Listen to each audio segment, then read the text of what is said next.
Est-ce que dans un parti, c'est les hommes qu'il faut suivre ou mais c'est l'idéologie politique qu'il faut suivre, donc le parti? Ça nous donne le titre des partis et des hommes. C'est un texte de notre père Venance Kouna. Venance Kouna nous fait l'exemple de M. Sonko au Sénégal. M. Sonko Ousmane dirige un parti. Le parti de M. Sonko s'appelle le PASTEF. Tout le monde connaît M. Sonko. Mais Sonko allait se sucrer la queue quelque part. Soit disant qu'il était dans le salon de massage. Massage, quoi, je veux dire.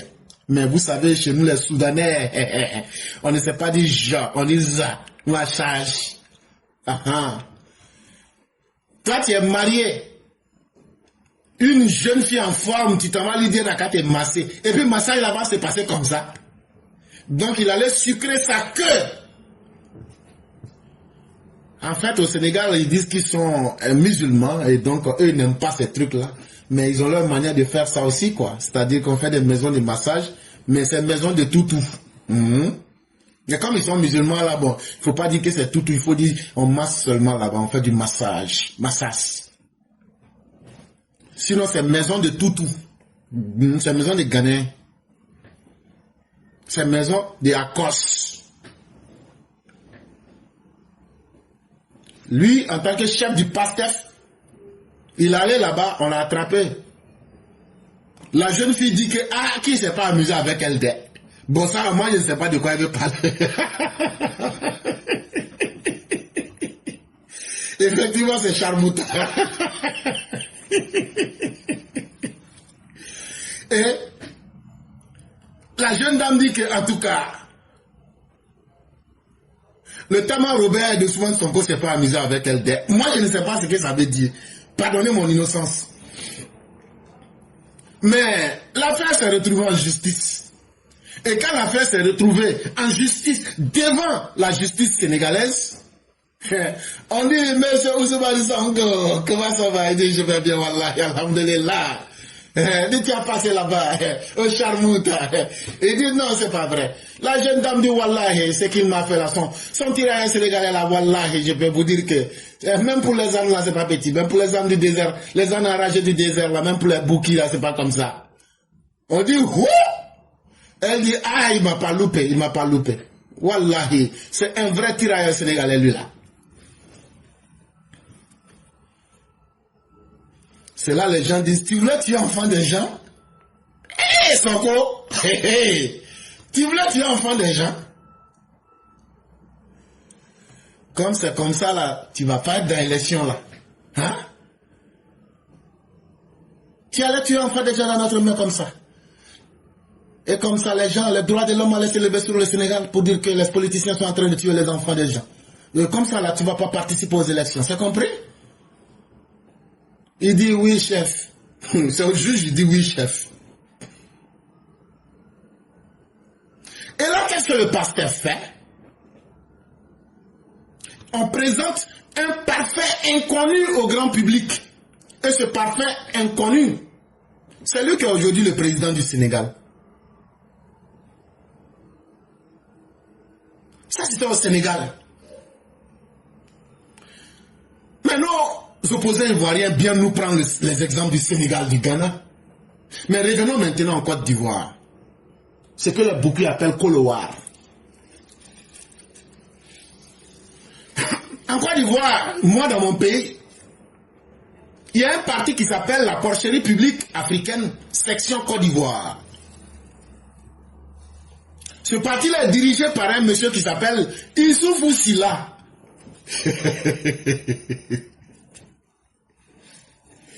Issoufou Silla veut être candidat à l'élection. Des élections qui se dérouleront le 25 octobre 2025. Mais Issoufou Silla avait volé l'argent. Quand on demande à Issoufou Silla, on dit qu'il a volé l'argent. Il dit, ouais, c'est vrai, moi je suis l'initiateur.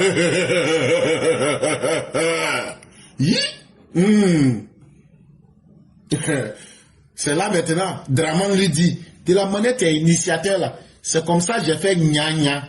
Et puis j'ai mis piment sorcier dedans, je vais te piriger avec ça. Draman lui parle pas beaucoup. Draman a attendu. Draman a libéré Youssoufou Silla avec la justice ivoirienne. Draman l'a têté. Zoko a crié, il dit, oui, je vais mourir. Je vais mourir. On dit, faut bêter.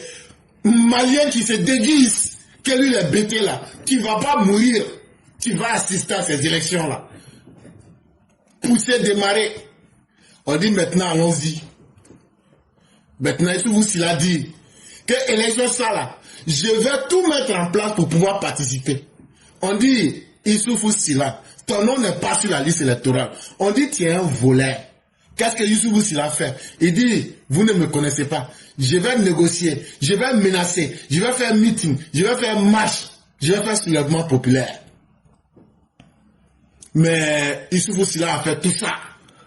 Mais ça a donné que dalle. Ça veut dire, c'est ce que les Blancs disent que la montagne a accouché d'une souris. Mais lui, sa montagne là, ça a accouché d'une souris morte. Donc, il est dans le désarroi actuellement. Au moment où les choses se gâtaient pour lui, il y a Siriki qui est sorti à côté. Il y a un Guinéen, lui il s'appelle Siriki. Siriki est sorti dans le dos de Youssoufou Silla. Siriki est venu dire, Siriki dit à Youssoufou Silla, ah, il faut regarder, ah, moi en tout cas là, moi je suis le coursier, le coxeur des Russes. Ah, si tu acceptes là, ça ne sera pas mauvais. Oh. Il dit quoi? Siriki, toi tu es le automatique des Russes là, toi tu vas venir pour moi m'enlever. Yeah. Comment ça? C'est là que tu vas savoir que c'est moi on appelle Youssoufou Silla dans le village là. Il dit derrière même là, tu es un Guinéen, derrière même là, tu n'es plus fort. C'est nous on disait ici que tu étais fort, mais tu n'es plus fort, tu ne vaux rien, il faut quitter notre parti. C'est dans ça qu'ils sont restés. Maintenant, la madame Jolie Cœur là, elle a prononcé les résultats. Mais entre-temps, il y a un autre parti qu'on appelle le parti de la dictature de Côte d'Ivoire. Eux là-bas, là, eux ils ont choisi un Sénégalais pour être leur candidat. Le Sénégalais là s'appelle Chaka Dian.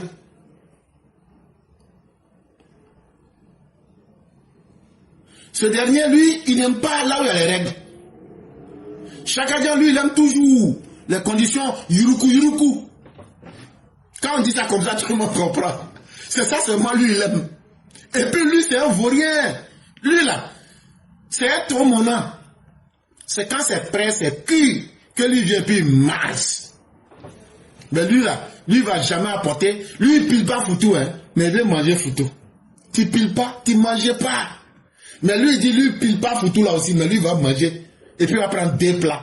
C'est là, on dit, hé, Chaka Dian. On dit, est-ce que tu nous connais? Chaka Dian dit, je vous connais pas, mais tu vas nous connaître. Ruku. On dit, ah, on dit la nationalité française, oh. Ça chauffait sur lui, il est venu dire, ah, il dit, ouais, j'avais fait gombo. C'est vrai. Mais je vais abandonner. On dit, c'est déjà trop tard. On dit, est-ce que vous n'avez pas un plan B? Il dit, non, il y a Madoubé qui est là. Il y a un monsieur qu'on appelle Madoubé. Lui, il avait créé un petit parti, quoi, Pinet Sekou. On appelle ça COD, code. Lui dit, ah, si l'autre là n'a pas marché, c'est que l'autre là peut marcher. Oh. Ça veut dire, si le parti dictatorial n'a pas pu passer, c'est que l'autre là peut passer, Pinet Sekou. Ils disent aussi qu'ils ne veulent pas Pinet Sekou là. Que parce que Madoubé n'est pas baoulé. Madoubé aussi, il n'y a pas de problème. Il dit, comme c'est comme ça là, on va voir. Eux aussi sont restés dans ça. Eux, ils ont perdu.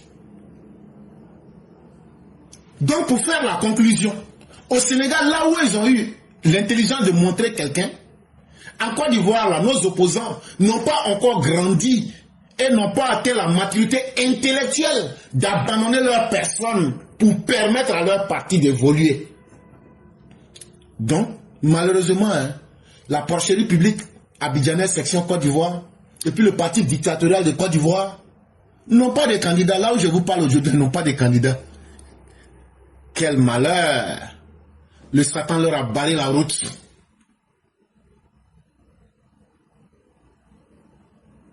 Et même là, l'alpha et l'oméga ne peut plus rien dire dans cette affaire-là. Parce que le Satan a vraiment barré la route. Barré la route, barré la route. Mais essayons maintenant de comparer les deux situations. La situation sénégalaise, parce que nous on aime beaucoup les Sénégalais, nous les opposants ivoiriens. On compare toujours la situation de la Côte d'Ivoire au Sénégal et au Ghana. Bon, faisons la comparaison maintenant avec la situation ivoirienne. D'abord, ce que nos opposants ne comprennent pas, c'est que nous ne vivons pas dans les mêmes réalités sociologiques et politiques. Au Sénégal, il y a un parti qui s'appelait le PASTEF, qui voulait arriver au pouvoir. Et il voulait utiliser l'image de Ousmane Sonko.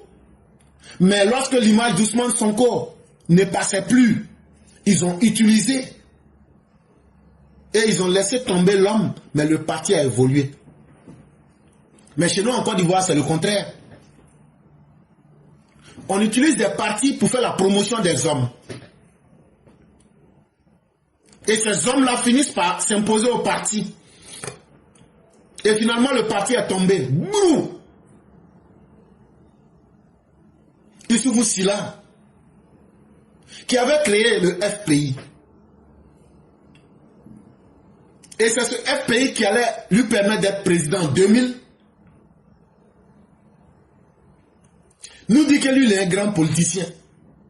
Mais il n'a pas été capable de comprendre que les hommes passent, mais que les idéologies demeurent.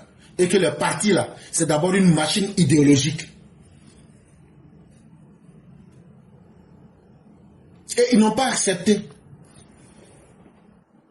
Aujourd'hui, voilà un Chakadjan qui est venu tuer les maigres légitimités qui restaient encore à un certain PDCI. Alors que lui-même n'a jamais été un militant actif du PDCI. Il a passé 23 ans hors du PDCI. Bon, les cotisations, quand on dit il a payé là, il n'a pas tout payé. Hein. Il a payé seulement 6 mois. En 23 ans, il a payé seulement 6 mois. Chaque année, c'est 500 000. Il a payé seulement, non, 3 ans, puisqu'il a payé 3 millions. 500 000, si tu multiplies ça sur 3 ans, donc il y a 20 ans de crédit qui restent. Mais ils ont fait Yuruku Yuruku, ils l'ont mis à la tête de leur parti. Dans ça encore là, on dit qu'il n'a pas payé l'argent de sa bonne. Mais on dit, c'est un homme aussi bancal que Chakadjan, qu'on va prendre pour mettre à la tête de la Côte d'Ivoire. Chakadjan dit, je vous attends au tournant, c'est votre argent là, j'attends. Quand je vais mettre votre argent dans mes gencives là, c'est là que vous allez savoir qu'il n'y a pas d'amusement dedans. Et là, qu'est-ce qu'on constate? C'est que ce soit avec le PPAC ou même le PDCI, c'est le culte des hommes. C'est l'idolâtrie des individus qui est à la tête de leur parti. Regardez-nous les moutons de Ouattara. Nous, on dit à Ouattara, Ouattara là, c'est pas lui on suit. Mais c'est l'idéologie et puis le travail et puis ce qui est fait là qu'on suit. Ça veut dire qu'on encourage même le chef à faire la promotion de notre idéologie et de ce que nous faisons sur le terrain. Mais les autres du PDCI et du PPAC sont dans le culte de la personne de leur leader. Et voilà aujourd'hui que toute l'opposition a perdu. Ils n'avaient pas prévu de plan. Parce que réfléchir dans ces partis, c'est un crime. Et c'est la chose la plus difficile. Mais à qui s'en prendre? Est-ce que c'est le président Ouattara qu'il faut accuser? Le président Ouattara n'a pas pour vocation de faire plaisir à des individus. Quand on a élu le président Ouattara, c'est qu'il doit veiller sur les lois de la Côte d'Ivoire, il doit protéger la Côte d'Ivoire. Il doit être le premier à protéger les lois de la Côte d'Ivoire et à les incarner. C'est pourquoi il ne peut pas prendre des bandits, des reclus de société pour faire d'eux des personnes dans notre société. Est-ce que ça au moins vous comprenez? Les Ivoiriens disons, est-ce que le son il est bon? On sait que vous vouliez devenir président. On sait que vous vouliez utiliser vos partis pour venir au pouvoir. Mais un homme n'est rien si lui-même ne se repose pas sur quelque chose. Et ce quelque chose-là, le parti vient avant le leader. Et c'est cette leçon-là que le Sénégal vous donne à travers l'histoire du PASTEF qui est aujourd'hui au pouvoir. Si vous aviez simplement compris cette logique-là, que les hommes sont remplaçables et que nous sommes des mortels et que c'est un parti qui doit venir au pouvoir et non un individu qui doit utiliser un parti pour venir au pouvoir, cela vous aurait aidé à devenir un peu plus intelligent. Mais nous vous disons merci parce que vous nous avez facilité la tâche et vous nous avez aidés. Et c'est là aussi qu'on découvre qui sont ceux qui peuvent être des véritables hommes d'État. Quelqu'un qui ne peut pas abandonner sa personne pour laisser la nation et son propre parti évoluer. Est-ce que cette personne-là, quand vous la mettrez à la tête de l'État, est-ce qu'elle va permettre aux populations de respirer? Est-ce qu'elle ne va pas défendre d'abord ses intérêts personnels? Voilà les leçons que l'attitude de l'opposition ivoirienne nous donne à retenir.